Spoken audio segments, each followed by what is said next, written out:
Hello বন্ধুরা, কেমন আছো সবাই? আজকের ব্লগে আজ একটু যাচ্ছি পাঁশকুড়াতে যাব, গিয়ে ঘোরাঘুরি করে আসবো। সঙ্গে থাকবেন। বেরিয়ে পড়লাম বন্ধুরা পাঁশকুড়ার উদ্দেশ্যে।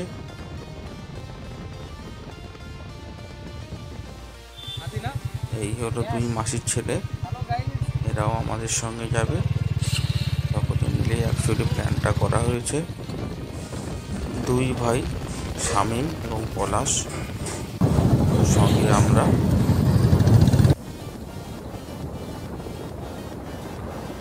দাসপুর থেকে মেছোগ্রাম যেতে 35 কিলোমিটারের ব্যবধান রয়েছে।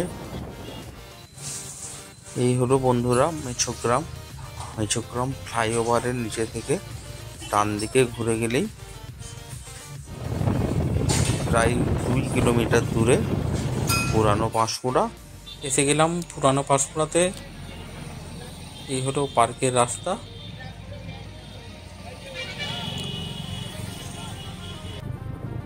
বন্ধুরা, সামনেই বিদ্যাসাগর উদ্যান পৌঁছে গেছি। গেটের সামনে থেকে চলে যাচ্ছি, গাড়িটা পার্কিং করব।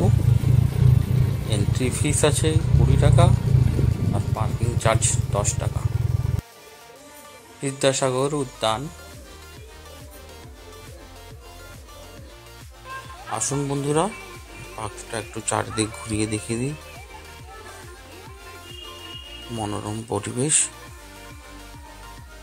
সন্ধ্যার টাইম, খুব সুন্দর ভিউ। বেঁচে থাকুক বিদ্যাসাগর, আমাদের সকলের মনে আর প্রাণে, আমাদের মেদিনীপুরের গর্ব বিদ্যাসাগর। কাপলসদের জন্য খুব সুন্দর জায়গা, সঙ্গে বাচ্চাদের জন্য। এই বাম দিকে আছে ফুচকা অ্যান্ড পাপড়ি চাট স্টল। সকলে মিলে ফুচকা খাওয়ার প্ল্যান হলো। ফুচকাওয়ালা ফুচকা বানাচ্ছেন। এই হলো রাজ, আরেক মাসির ছেলে।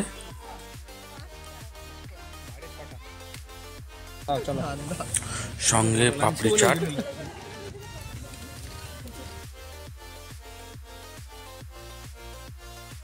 2-3 ঘন্টা সময় কাটানোর জন্য একটা সুন্দর জায়গা। ভিউগুলো আপনি দেখতেই পাচ্ছেন। সঙ্গে একটা ক্যান্টিন আছে। এই হলো ক্যান্টিন। ক্যান্টিনের সমস্ত রকমের ব্র্যান্ডেড চকলেট এবং সমস্ত কোম্পানি আইসক্রিম রাখা আছে।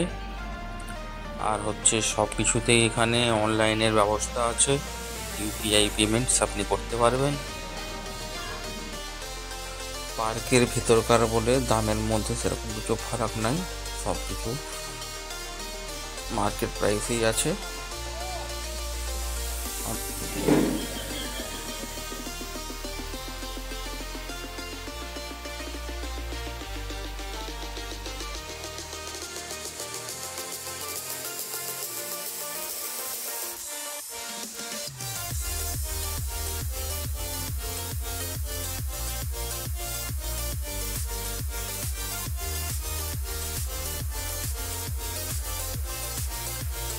দেখা হচ্ছে বন্ধুরা আবার পরের ব্লগে। তখন পর্যন্ত বাই।